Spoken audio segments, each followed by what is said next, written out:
How to implement an integrated performance. In the school prolet, for the Patrons Day, students have several performances. The first is an Albanian folk dance played by students from the Albanian classes.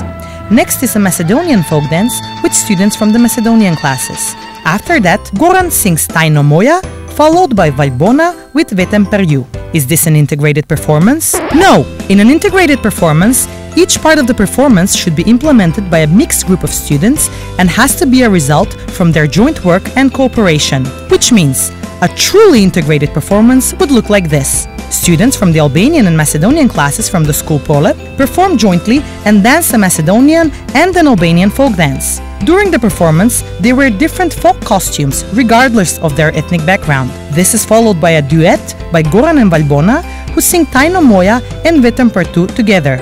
They have been working for some time now and they managed to learn the lyrics to both songs. Do you see the difference? Mutual cooperation and respect. That is interethnic integration.